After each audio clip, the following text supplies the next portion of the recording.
In the winter of 1993, Sarajevo was a city of shattered glass and ghostly echoes. Under siege, its people survived each day like whispers in the ruins. Snipers haunted rooftops. Mortars fell like thunder. Amid the smoke and silence, an elite team of Malaysians moved through the ruins. Pasukan Khas Prajurit Bayang, aka Shadow Warriors, was deployed under the UN banner, but operating far beyond the usual mandate. Leading them was Lieutenant Hafiz Rahmat, a seasoned personnel from the 11th Regiment Gerai Khas. His team was sent not only to support humanitarian aid but to conduct deep reconnaissance on suspected war crimes in a Serb-controlled village outside Sarajevo, codenamed Zone Ember. The orders were simple: go in. Confirm. Get out. But nothing in Bosnia was ever simple. The mission began on a frostbitten night. Hafiz, along with Corporal Zaim, a tracker and marksman, and Lance Corporal Faisal, their radio and demolitions man, slipped out under NATO radar in civilian clothing. Their cover was that of Red Crescent medics. Their tools: concealed cameras, encrypted radios, silenced pistols. Moving on foot, they crossed the icy Miljacka River under cover of night, avoiding mine zones and sniper nests.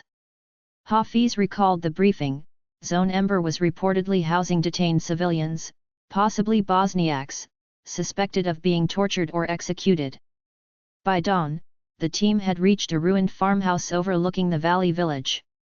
Using binoculars, Zaim noted the presence of Serb paramilitary vehicles non-regulation, marked with crude insignias. Men in mismatched uniforms patrolled with X. No women or children in sight.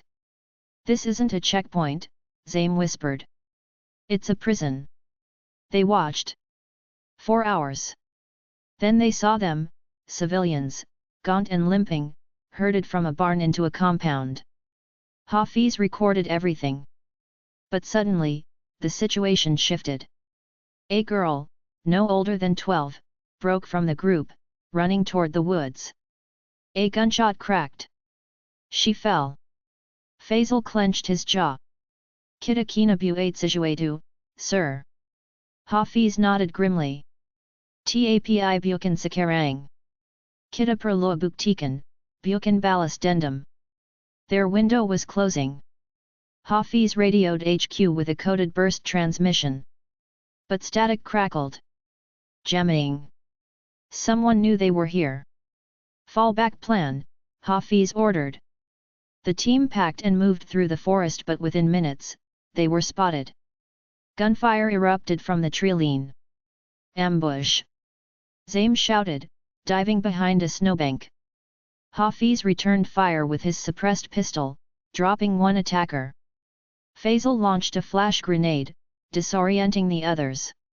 "We're blown," Hafiz hissed. "Evac point Tango. Now!" They ran through the snow, dodging bullets, until they reached an old Orthodox church marked as their exfil point. Hidden in the crypt below was a NATO contact, Captain Elena Markovic, a Croatian intel officer and one of the few friendly faces in the region. "You're early," she said, noticing their wounds and adrenaline. "We found your ghosts," Hafiz said, handing over the camera. "Tell the world." Elena uploaded the footage to a secure drive. The images were damning, clear proof of illegal detentions and extrajudicial killings. "You've just painted a target on your backs," she said. "They'll come for you." "I'll take shadows over silence," Hafiz replied. An hour later, under cover of an aid convoy, the team slipped back into Sarajevo. But their mission didn't end there. 2 weeks later, NATO launched a precision operation based on the Malaysians' intelligence. Zone Ember was liberated. Survivors were evacuated. Some lived to testify at The Hague years later. Back in Malaysia, there were no medals for Hafiz and his men. No newspaper headlines. Just quiet nods behind secure doors. But in the war-ravaged streets of Bosnia, one small girl, rescued from a pile of bodies, would someday speak the name of a soldier who knelt beside her and whispered in a foreign tongue, "Kau salamat sekarang. Jangan takut." She never forgot him. And neither did history.